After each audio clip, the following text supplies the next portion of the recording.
Hello friends, welcome back. अब हम ECG की बात करते हैं। ईसीजी एक ग्राफिकल रिप्रेजेंटेशन होता है हार्ट की फंक्शनिंग को दिखाने के लिए। जैसे कि हमने इससे पहले कार्डियक साइकिल पढ़ी, तो कार्डियक साइकिल में हमने पूरा लाइन के माध्यम से समझा था कि किन किन टाइम में कौन कौन सी क्रियाएं हार्ट के अंदर हो रही हैं। उन्हीं को ग्राफ के फॉर्म में अगर हम देखें तो उसको अपन बोलते हैं ईसीजी। ईसीजी हमारी बॉडी में 12 लीड्स के माध्यम से होती है। कितने लीड्स लगती है ईसीजी करने में? 12 लीड्स, जिसमें से 6 होती हैं चेस्ट लीड्स और 6 होती हैं लिम्ब लीड्स। ये 6 लगती हैं चेस्ट में और 6 लीड रहती हैं जो हमारे हाथ और पैरों में लगती हैं। तो 6 और 6 12, तो 12 लीड्स लगती हैं। उससे हम फिर हार्ट की फंक्शनिंग का पता करते हैं। तो पता करते हैं तो हमें कुछ ऐसा ग्राफ मिलता है। एक कार्डियक साइकिल खत्म होने पर ये ग्राफ एक मिला, एक कार्डियक साइकिल, एक सिस्टोल एक डायस्टोल हो गया, तो उस समय पे हमें एक ग्राफ मिलता है। और हमारा हार्ट आप लोग जानते होंगे कि 1 मिनट में 72 टाइम्स धड़कता है, 72 साइकिल्स होती हैं। तो 1 मिनट में इस तरीके के कितना ग्राफ मिलेंगे हमें? 72 ग्राफ्स मिलेंगे। तो इस चीज को ध्यान रखना, ठीक है। तो हम इसको देख रहे हैं। इसका ड्यूरेशन कितना है? यहां से लेकर के यहां तक इसको लगने वाला टाइम कितना है? टाइम वही है जो एक साइकिल को लगा था। तो कितना लगा था? 0.8 सेकेंड्स। ठीक है, आप देखिए ये जो ग्राफ हमें मिला इसका नाम है इलेक्ट्रोकार्डियोग्राम। ध्यान रखना है इस बात को। ईसीजी का फुल फॉर्म इलेक्ट्रोकार्डियोग्राफ नहीं होता। ये ग्राफ जैसा फील हो रहा है, ये ग्राफ नहीं है, ये डायग्राम में जो ग्राम आता है वो ग्राम यहाँ लिया गया है, इलेक्ट्रोकार्डियोग्राम। इलेक्ट्रोकार्डियोग्राफ उस मशीन का नाम होता है जिससे इलेक्ट्रोकार्डियोग्राम बनाया जाता है। तो कंफ्यूज मत होना, जो ये ग्राफ दिख रहा है आपको ये एक्चुअली इलेक्ट्रोकार्डियोग्राम कहलाता है और इलेक्ट्रोकार्डियोग्राफ वो मशीन होती है जिससे ये बना हुआ है। ठीक है, तो कंफ्यूज नहीं होना, ठीक है। अब देखो इसमें हमें पहली वेव मिली। हम इस पूरे ग्राफ को देखें तो इसमें पहली वेव हमें मिली, उस वेव का नाम है पी वेव, ये छोटी सी पी वेव। उसके बाद थोड़ा सा हमें फ्लैट लाइन मिली, उसके बाद इस तरीके की बड़ी वेव मिली जिसको अपन बोलते हैं क्यूआरएस कॉम्प्लेक्स या फिर क्यूआरएस वेव। उसके बाद एक सीधी लाइन, उसके बाद फिर टी वेव मिली। टी वेव हमारे पी वेव की तरह शार्प नहीं थी, थोड़ी सी स्लोपी थी।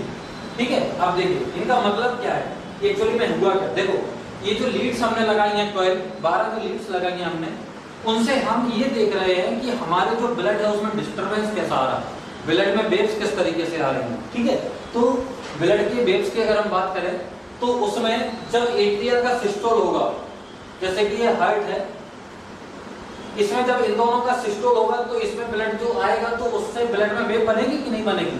बनेगी। बनेगी तो जो ब्लड में जो डिस्टर्बेंस हुआ, जो वेव बनी, उसी वेव को हमारे इलेक्ट्रोकार्डियोग्राफ मशीन ने देखा और इसको इलेक्ट्रोकार्डियोग्राम बना दिया और उसमें कौन सी वेव बना दी? P wave. तो आपसे आज के बाद कोई पूछे या क्वेश्चन में आ जाए क्या कि पी वेव का मतलब क्या है, तो पी वेव का मतलब है एट्रियल सिस्टोल। पी वेव का मतलब है एट्रियल सिस्टोल। अब क्यूआरएस का क्या मतलब है? क्यूआरएस का ये मतलब है कि जब एट्रिया सिस्टोल हो चुके हैं उसके बाद तो सीधे डायस्टोल होना शुरू हो जाते हैं। पिछले लेक्चर में मैंने बताया था। और ये कॉन्ट्रैक्ट होगा। जब ये कॉन्ट्रैक्ट होगा 0.5 सेकंड के बाद, तो इसमें एकदम से बड़े चैम्बर है तो एकदम से ब्लड रश होगा तो बड़ी वेव बनेगी। ज्यादा डिस्टर्बेंस बड़ी वेव, तो कौन सी वेव बनेगी? QRS wave. तो क्यूआरएस कॉम्प्लेक्स क्वेश्चन पूछा जाता है, क्यूआरएस कॉम्प्लेक्स का क्या मतलब होता है ईसीजी में? तो उसमें होता है वेंट्रिकुलर सिस्टोल। क्यूआरएस कॉम्प्लेक्स क्या दर्शा रहा है, क्या दिखा रहा है? वेंट्रिकल का सिस्टोल दिखा रहा है। उसके बाद ये टी वेव मिली। टी वेव मिली तो ये किसकी? जब ये रिलैक्स हो रहा था, जब वेंट्रिकल रिलैक्स हो रहा है तब कौन मिलता है? टी वेव मिलती है। अच्छा, अब आपके मन में एक क्वेश्चन आ रहा होगा कि सर आपने ये तो बता दिया कि वेंट्रिकल के सिस्टोल की वेव मिल गई और वेंट्रिकल के डायस्टोल की वेव मिल गई, पर एट्रिया की केवल सिस्टोल की मिली, डायस्टोल की वेव कहां है? अब आप ऐसा समझिए कि एक बहुत तेज ध्वनि हुई, बहुत तेज साउंड हुआ और एक छोटा सा साउंड हुआ, तो हमें कौन सा सुनाई देगा? जो तेज साउंड था वो हमें सुनाई दिया। अब जो तेज साउंड था वो हमें सुनाई दिया, तो ऐसा ही इसमें होगा।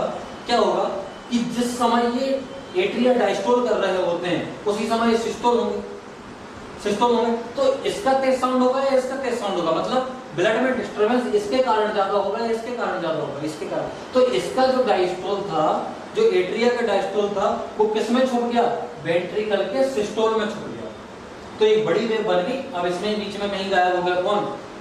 जो एट्रिया का डायस्टोल है वो। तो एट्रिया के डायस्टोल के लिए अलग से समय ही नहीं मिला, जब पूरा माहौल शांत होता है, एट्रिया डायस्टोल हो रहे होते तो कुछ ना कुछ डिस्टर्बेंस आता ब्लड में और हमें वेव मिलती है। पर इसमें क्या हुआ, ओवरलैप हो गया, कौन, वेंट्रिकल का सिस्टोल, इसलिए एट्रिया का डायस्टोल नहीं मिला।